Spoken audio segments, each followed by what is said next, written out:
Most financial advice only works if you're perfect. And here's what I mean by that is, let's say, we've got a lot of haters out there. A lot of mortgage lenders, think that we're taking food off their plate. I get it. They got to feed their families too. But they're like, well, you could do the same thing if you paid $4,000 extra towards your mortgage every single month for the next 121 months. That requires perfection. Our system doesn't require perfection.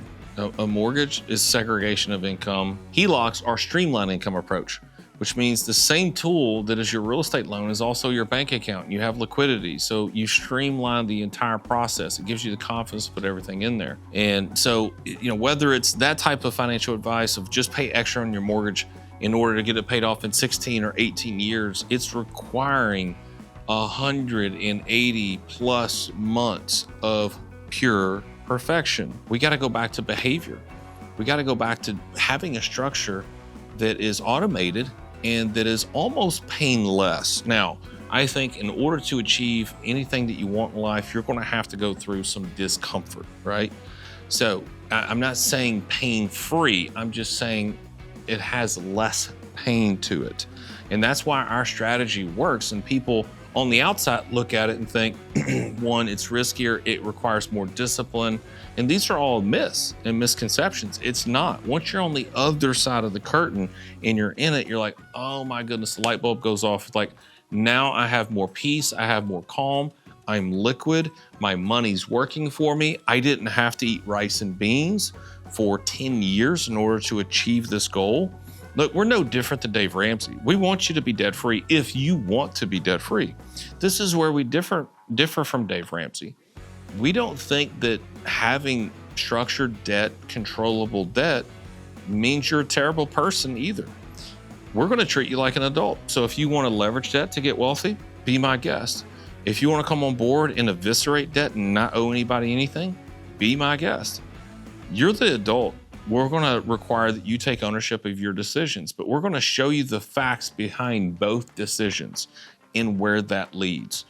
Just having a conversation with Sean. Sean does a lot of our marketing and videography and photos and stuff. And, he's young, he's 23 years old. And we're talking about investing a couple $100 a month at 23.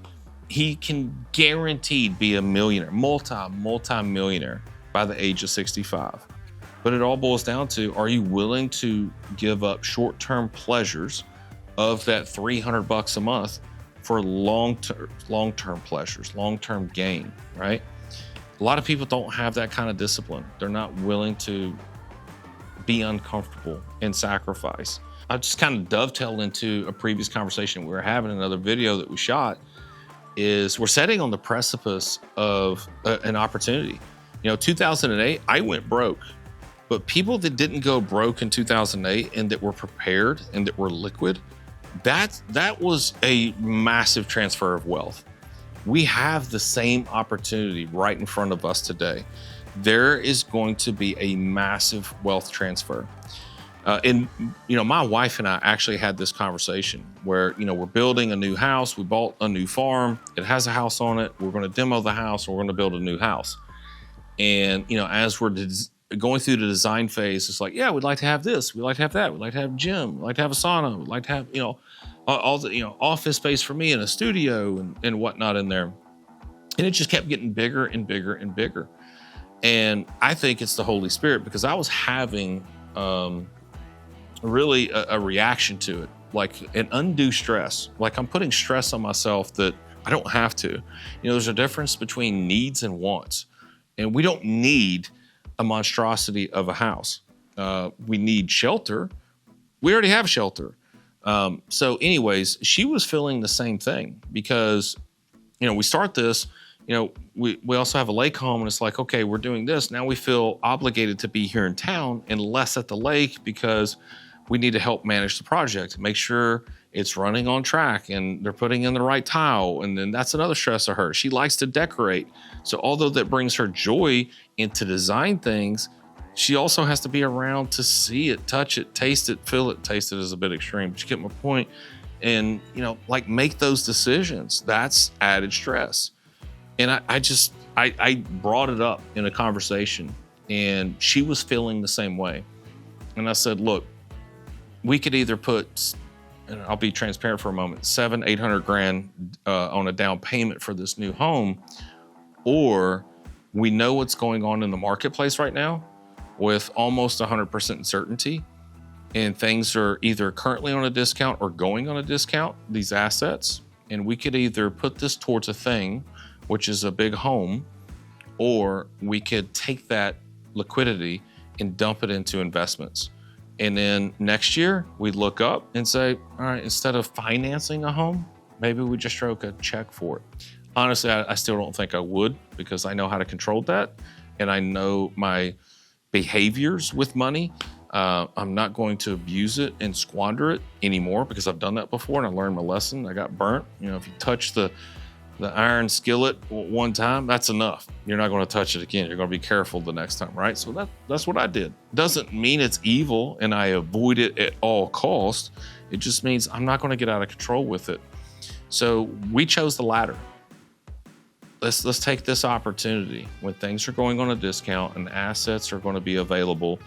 Let's use this opportunity while we have it. We don't know. We don't know what tomorrow brings. AI could come along and destroy every white-collar job and service, but yet we have the opportunity right now. So we're not going to squander the opportunity, and we're going to give up things and liabilities and buy assets and invest in people. So I encourage you to do the same thing. So it's not dismal. There's a silver lining in this. There's winners and losers and everything. 2008, there was winners and losers. I just didn't know enough about money.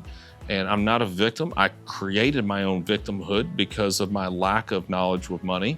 There was resources there for me to know the difference, and I chose to entertain myself versus really investing in myself.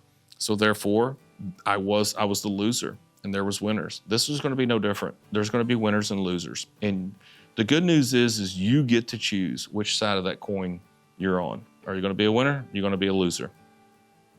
No wrong answer. If by some stretch of the wild imagination, you actually like this video, because to me, now that I've said it, it almost felt very depressing. But if you happen to like it and got some value in it, please like, please subscribe, please turn on the notifications, because we're doing tons of these now, and we don't want you to miss out on any future content. So yeah, I'll try to pep it up from here on out. Y'all take care. God bless.